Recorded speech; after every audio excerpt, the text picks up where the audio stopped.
Hello friends, this is Delara coming to you with the first episode from the Socialist Alternative.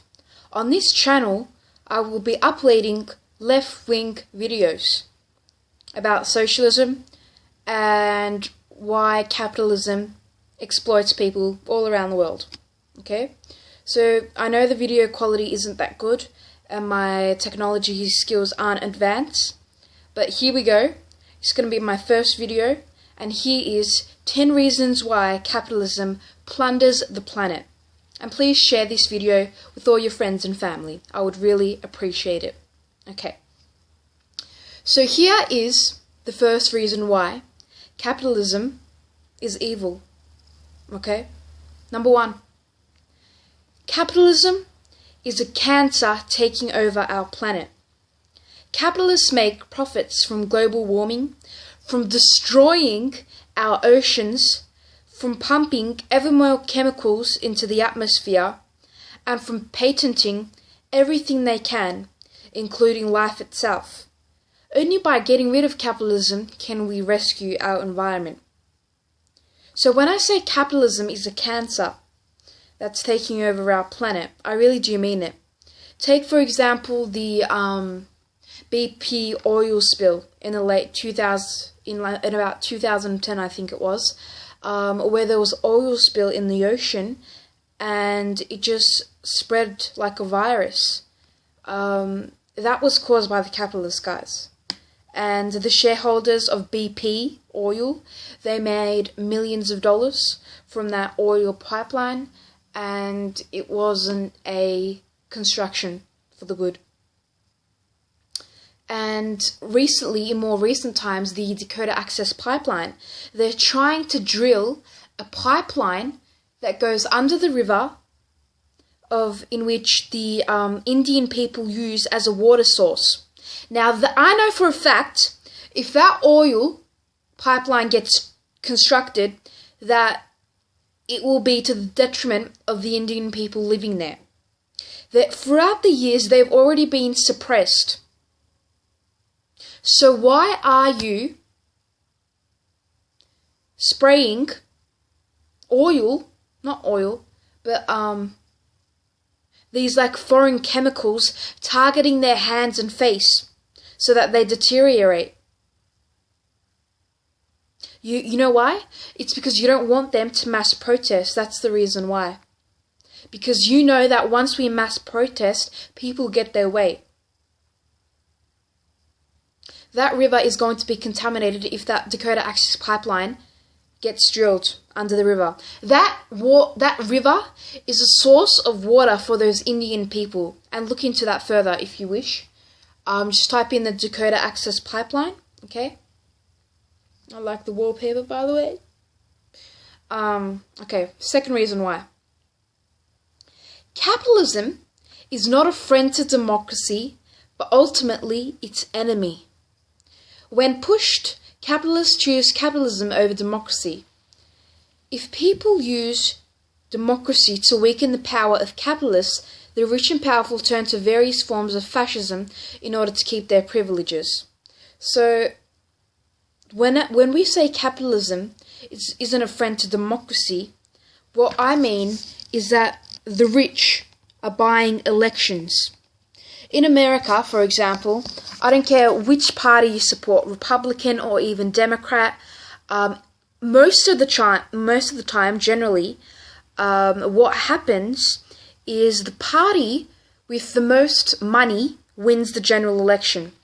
And that's the sad reality of elections. You don't vote for the candidate that you want, but instead, your vote doesn't matter. It really doesn't matter. For example, if we get to analyze the general election in America, let's just say, Donald Trump was victorious. He is the president-elect, and he didn't win the popular vote. Guess who it was? It was Hillary Clinton that won the popular vote.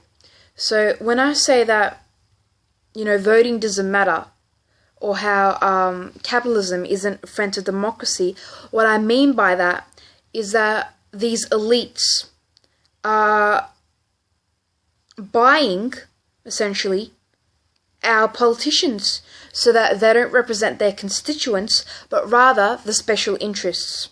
Okay? They're not there to look out for you. Okay? Just get that through your head. They're not there to look out for you. They're there to represent their donors. They're there to represent, just their donors. The people that bought them off through giving them mass donations. And that's the sad reality, I'm sorry to say.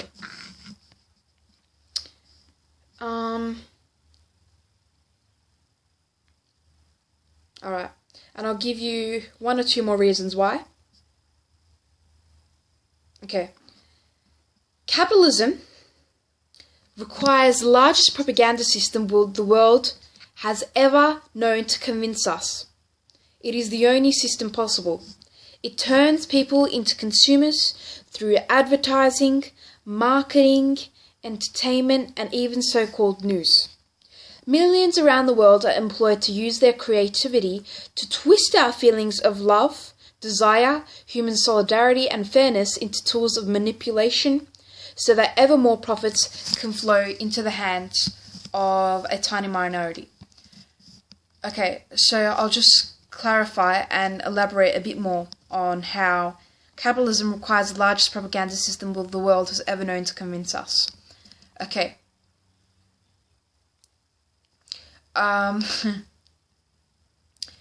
So, if we analyze corporate media, what their job is that they're biased, okay? They're biased.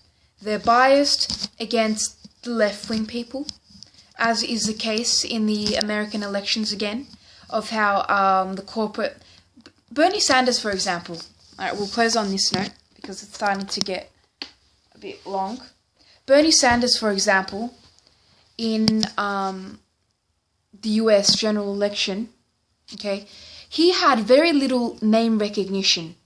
And what happened was, the media in America, they distorted what his message was, and he got very little airtime compared to Donald Trump or Hillary Clinton. Donald Trump, for example, he got $2 billion in free media coverage through the outrageous and outlandish things that he has said throughout the election cycle. And the corporate media was on the side of Hillary Clinton because she took money from Wall Street interests through their close ties, and from Saudi Arabia and other special interests.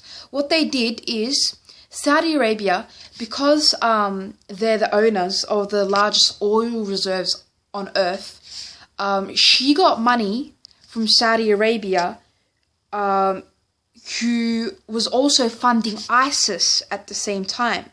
So, you know, this is a very corrupted candidate, to say the least, and she was running for president. And I'm very happy that she didn't win the election because, you know, she's very corrupt, as I said. But the media, they weren't covering the news in an objective fashion. They were taking sides in the US general election. And I think that's what ultimately led to Bernie Sanders not being able to compete. It's my personal belief that he got threatened because, you know, there's too much vested interests.